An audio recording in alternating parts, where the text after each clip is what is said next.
Bon, vous avez vu le titre, je pense que c'est assez clair. On va parler d'une nouvelle voiture dans cette vidéo. Même si je suis sûr que beaucoup d'entre vous ont déjà passé la vidéo pour voir la voiture. Ceux qui sont restés pour le suspense, bravo, merci. Si tu me suis sur Instagram, tu sais que j'ai mis ma BMW M3 Touring en vente récemment. J'ai reçu pas mal de questions là-dessus. La réponse simple, c'est que c'est pour faire de la place physique et surtout financière pour pouvoir finalement acheter une de mes voitures de rêve. Mais par contre, cette voiture de rêve, malheureusement, n'est pas une voiture que je peux rouler tous les jours. Même si par le passé, j'ai pu rouler des voitures assez hardcore d'une manière quotidienne, celle-ci, c'est simplement pas possible. Du coup, ça me laisse avec un dilemme. Qu'est-ce que je fais? Parce qu'il faut quand même que je roule tous les jours. Et je ne peux pas me permettre de garder la M3 Touring et acheter cette future voiture. Du coup, il fallait que je prenne quelque chose un peu plus raisonnable que la M3 Touring, dans laquelle je peux rouler au quotidien, mettre beaucoup de kilomètres, faire mes kilomètres inutiles sur l'autoroute, rouler en ville, pas stresser. Donc voilà pourquoi on est là aujourd'hui. C'est pour résoudre ce problème. C'est pour prendre mon nouveau Daily Driver. Mes critères sont, premièrement, j'aimerais avoir les dernières technologies, comme c'est une voiture quotidienne, avoir le CarPlay, avoir le limitateur de vitesse adaptatif. Ça serait sympa d'avoir genre affichage tête haute, reconnaissance de limitation de vitesse, enfin, caméra de recul, des trucs comme ça qui rendent quand même ton quotidien plus simple. Idéalement aussi une voiture qui n'est pas aussi grande que la M3 Touring parce que je vais la rouler beaucoup en ville, mais aussi parce que c'est une voiture que ma copine va rouler de temps en temps et la M3 Touring c'était quand même un gabarit dont elle n'a pas l'habitude et qui l'intimidait un petit peu. Donc quelque chose d'un peu plus petit. Moi j'aimerais avoir quand même pas mal de puissance si possible, tout en gardant une consommation qui reste à peu près raisonnable. Ah oui, et j'ai envie qu'elle soit thermique, je veux pas de hybride ni d'électrique, une voiture 100% thermique. Là ça commence à se compliquer un petit peu parce que j'ai envie qu'elle soit petite, citadine comme j'ai dit, mais aussi de pouvoir rentrer mon vélo à l'arrière. J'ai trouvé cette nouvelle passion pour le vélo, voilà, et de temps en temps je me déplace avec mon vélo, donc c'est quand même plus pratique. Et dernièrement, j'aimerais qu'elle soit encore sous garantie, donc neuve ou presque neuve, pour que je n'ai pas à stresser avec la garantie. L'idée de cette voiture, c'est vraiment de pouvoir faire énormément de kilomètres avec et de ne pas devoir stresser par rapport à la voiture où je la gare, le nombre de kilomètres que je mets dessus. Si j'ai un problème avec, c'est plus sous garantie, etc. J'ai envie que ça m'enlève tout ça. Il y aura l'autre voiture pour tous ces problèmes-là. Ça fera déjà assez. Voilà, maintenant que vous avez un peu de contexte, je vous propose qu'on aille la découvrir ensemble. Dis coucou. 2-3 papiers à signer et après on peut aller voir la voiture. Il y a une clé ici, c'est peut-être cette clé. Ouais, c'est bon, on peut y aller. Ta-ta-da-da, le moment où on va la découvrir. Où est-ce qu'elle est? Oui, c'est toujours trop cool quand tu vois une voiture que tu as configurée en vrai. Aïe, oh. Les connaisseurs d'entre vous auront reconnu la voiture. Oh, je me suis pris la tête fort. C'est une BMW M135i X-Drive. J'ai choisi celle-ci parce qu'elle cochait énormément des cases dont on a parlé tout à l'heure. Je l'ai aussi choisi parce que BMW Facinetti m'ont donné une super offre sur cette voiture. Je vais vous donner tous les chiffres à la fin de cette vidéo. C'est la première voiture que j'achète en leasing. Alors je vais aussi faire une vidéo qui compare toutes les manières différentes d'acheter une voiture, le financement, l'achat simple et le leasing, les avantages, les inconvénients de chaque et qu'est-ce qui semble être le mieux en 2024 sur ce genre de voiture parce que j'ai énormément appris en faisant beaucoup de recherches avant l'achat de cette voiture. Ça sera une autre vidéo. Pour continuer celle-ci, je vous propose qu'on retourne à la journée livraison où j'avais ma petite caméra avec moi et que Philippe, qui m'a vendu cette voiture, nous fasse un tour pour qu'on découvre un petit peu la config que j'ai choisie ensemble. La voici et voici Philippe. Ça va? Ça va et toi? Ça va, on a fait la config ensemble, j'ai commandé la voiture avec toi. Exactement. Donc tu la connais mieux que moi, limite. Moi, je la connais ouais, bien, ouais. Tu la connais assez bien. Je les vends, donc je la connais très très bien. Bah franchement, je suis très très content. La config, tu m'as conseillé sur plusieurs trucs et je suis très content du résultat. Et là, on va faire un petit tour pour me montrer toutes les options parce que je ne me rappelle pas exactement de tout ce qu'on a mis dessus. Mais on est allé avec le look déjà full noir. Ouais, on a cherché quelque chose de sportif, quelque chose d'agressif. Hein, donc voilà.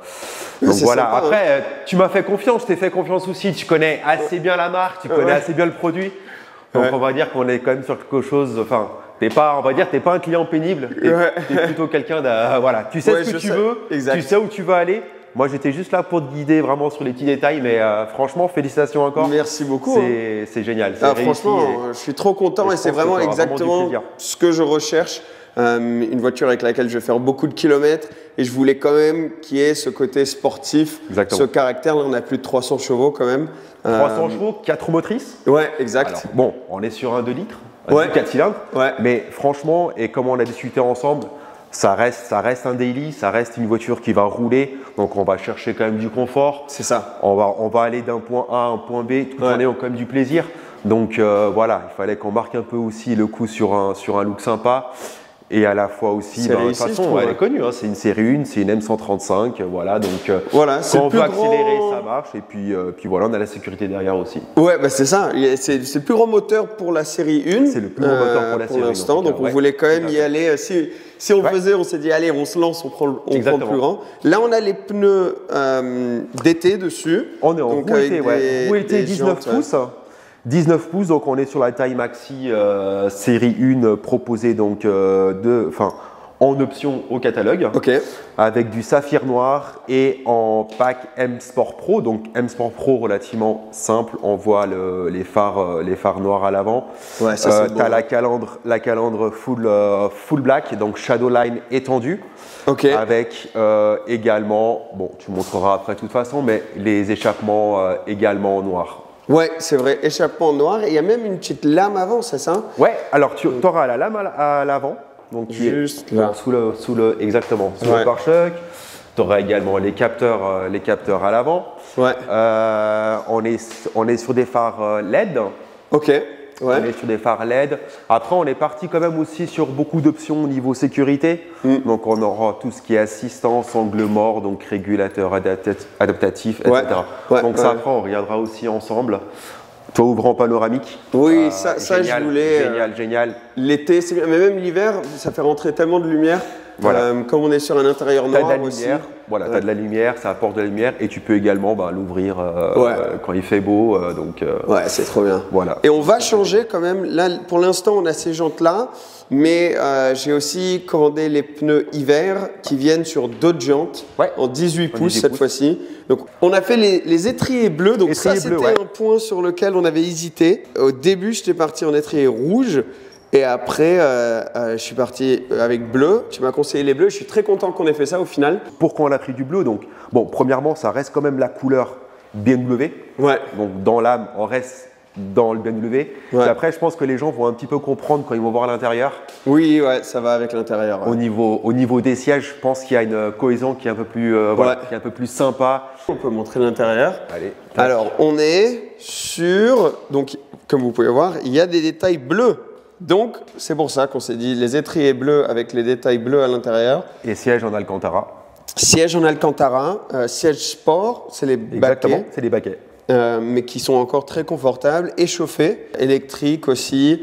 Bon, je me suis dit, allez, c'est une voiture sportive, faut laisser. Mais je crois que d'ailleurs, je crois que c'est standard avec la 135, ou peut-être pas, je me rappelle plus si c'est une option. Les sièges baquets, c'est une option. Ok, c'est une option. Tu auras les sièges sport, mais tu auras toujours en fait l'accoudoir qui sera séparé si tu veux, et la forme n'est pas, enfin la forme en tout cas de la partie haut n'est pas comme ça. Donc, mais voilà. Et l'avantage, c'est qu'on aurait pu également prendre en cuir, on en a discuté aussi. L'avantage de l'Alcantara, c'est qu'on a quand même un siège qui est plus souple, donc, qui est pour moi, et je pense que pour beaucoup de gens aussi, plus confortable aussi. Ah, c'est sûr, c'est sûr. On a l'intérieur, donc les finitions en piano black, et les LED en aluminium. Ok, ouais, c'est vrai, on avait pris en alu. Qui seront après, on pourra regarder après plus tard, mais qui seront éliminés aussi, donc on peut également changer les couleurs. C'est cool ça. Donc voilà. Et il y a des surpiqûres bleues aussi. Tout à fait, exactement. Tout autour. Qui fait également un rappel, donc côté M aux étriers avec bleus, les sièges et les étriers également bleus. Exact. On a aussi, je vois pendant qu'on y est, j'ai pris l'option Armand Cardon. Bon, que tu connais, que tu connais assez bien, je pense. Très similaire que dans la M3. Niveau sono, ça on peut difficilement dire. Enfin, c'est quelque chose qui est top. Et tu verras que voilà, pour la série 1 Armand Cardon, donc petite voiture compacte, c'est vrai que le son est très très agréable. C'est vrai que quand on a ce son-là, il y a un énorme haut-parleur là, quand tu es derrière, regarde, toute la portière limite, c'est un haut-parleur là. Donc quand tu es derrière, ça doit être assez cool. Et c'est ça qui m'intéressait aussi, donc c'était ce côté pratique. Il y a beaucoup de place à l'arrière, il y a un grand coffre, je peux baisser les sièges, mettre un vélo ou quoi.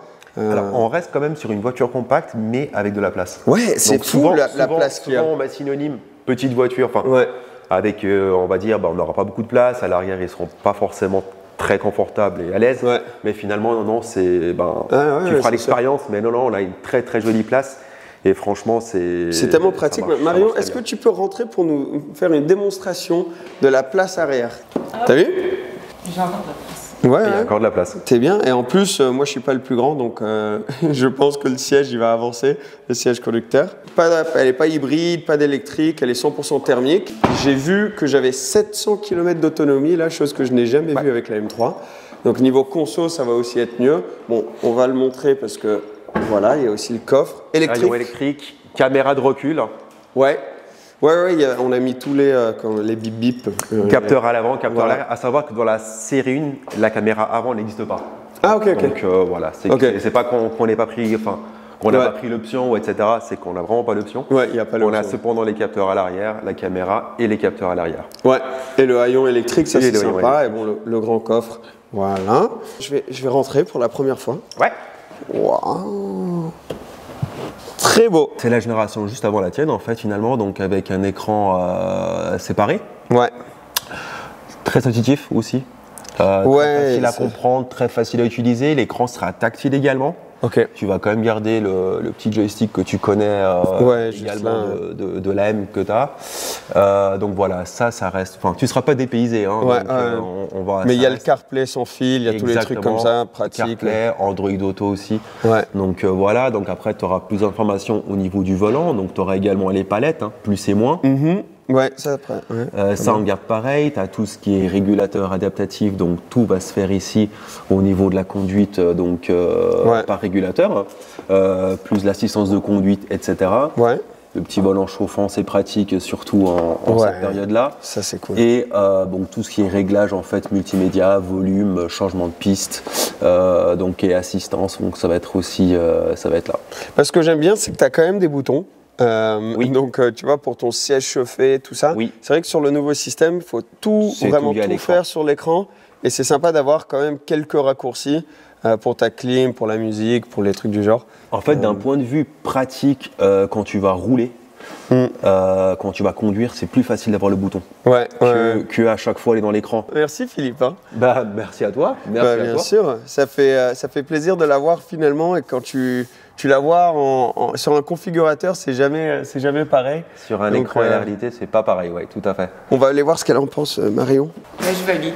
Tu valides? Très contente, très belle. En plus, toi, tu vas pouvoir rouler avec celle-là beaucoup. Ouais. J'ai déjà ma clé qui m'attend là-bas. Ah ouais, c'est vrai, il y a 2 clés, t'as déjà spoté. C'est parti. Premier démarrage aussi. On va l'entendre pour la première fois.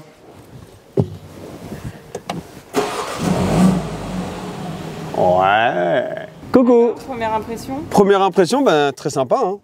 Écoute, c'est le daily parfait, quoi. C'est exactement ce que je voulais. Une voiture pour faire beaucoup de kilomètres en tout confort avec tous les derniers gadgets. Mais bon, on va rouler quand même un peu plus avant de faire les impressions. Depuis la vidéo de livraison, j'ai déjà fait plus de 2000 km en même pas un mois avec cette voiture. Des kilomètres comme je pensais, et c'est la raison pour laquelle je voulais cette voiture, des kilomètres pas intéressants. La grande majorité est sur autoroute, le reste en ville. Donc, où ça sert pas à grand chose d'avoir quelque chose qui est très puissant, qui va décoter. Et honnêtement, ça c'est une des raisons pour laquelle je vends ma M3 Touring. Comme je roule beaucoup et je refuse de laisser une voiture dans le garage, malheureusement pour moi, ça veut dire qu'elle décotait quand même pas mal.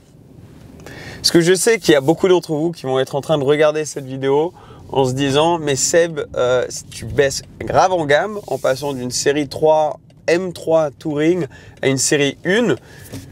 Pas faux, mais comme j'ai déjà dit dans cette vidéo, c'est pour libérer les fonds pour quelque chose d'autre qui va arriver bientôt et qui va un peu réparer tout ça. Et c'est moi qui essaie d'être un petit peu responsable, les gars. Il faut penser un petit peu à une structure qui est plus logique que juste rouler en M3 Touring en daily, quoi. Peu de gens peuvent vraiment se permettre d'acheter une voiture neuve comme ça et d'assumer la décote. Moi, j'en fais pas partie en tout cas. Et en plus, les gars, franchement, cette M135i, c'est une petite bombe. Oui, elle a moins de caractère que les anciennes séries 1. On va en parler. Je vais faire toutes des vidéos, premières impressions, la conduisant, etc. sur cette voiture. Je sais que c'est une voiture qui intéresse beaucoup d'entre vous. Je vais vous parler de pourquoi j'ai choisi celle-ci et pas une Golf ou d'autres voitures comparables. Tout ça, c'est en route. Aujourd'hui, c'était plutôt juste pour vous annoncer cette voiture et vous parler des changements qui arrivent à mon garage. En gros. Aussi, comme j'ai dit plus tôt dans la vidéo, ce qui est intéressant, c'est que je l'ai prise en leasing. La raison que je l'ai prise en leasing, il y en a plusieurs. Un, c'est pour débloquer les fonds pour pouvoir aller acheter ma voiture de rêve, une voiture auquel je pense depuis très longtemps et je pense qu'aujourd'hui avec le marché auto en ce moment qui a baissé un petit peu, c'est le moment de finalement aller compléter ce rêve. Raison première pour avoir pris un leasing. Deuxième, c'est parce que cette voiture, une 135i comme celle-ci, je le sais très bien, elle va perdre en cote. Une voiture neuve comme ça, une BM neuve, ça perd sa cote. Donc autant assumer la perte dès le début, savoir ce qui arrive et pouvoir financièrement planifier. Cette voiture, en Suisse, me revient à peu près 600 francs par mois, assurance incluse. Pour vous donner les chiffres à peu près, j'ai dû mettre 5000 € d'apport, enfin 5000 francs suisses d'apport, et ensuite c'est 600 francs par mois, à peu près 650 €, quelque chose du genre. Bref, je vais vous faire une vidéo entière sur les finances de cette voiture, sur le leasing, comment ça marche, qu'est-ce qui se passe quand je vends la voiture, pourquoi j'ai choisi de faire un leasing, etc. En tout cas, j'ai trop hâte de vous partager mon expérience en roulant cette voiture en tant que daily. Je surkiffe le look, elle a vraiment beaucoup de puissance et toute la technologie est vraiment dingue. Pour l'instant, dans les premiers 2000 km que j'ai fait, j'ai une moyenne d'autonomie de 7 litres 8, pardon. Donc, en vrai, c'est exactement ce que je recherchais dans une voiture. Donc, je vais revenir vers vous avec un essai vraiment plus complet. Mais voilà, c'est mon nouveau daily. J'espère que vous kiffez. Mettez en commentaire ce que vous en pensez. Et surtout, si tu as envie d'avoir plus d'infos sur cette voiture dans les futures vidéos, n'oublie pas de t'abonner. Et aussi, si tu as envie de voir, du coup, la future voiture que je vais m'acheter, faut t'abonner, mettre la cloche, un petit pouce, ça aide énormément la chaîne. Et je vous dis à la prochaine. Ciao, ciao!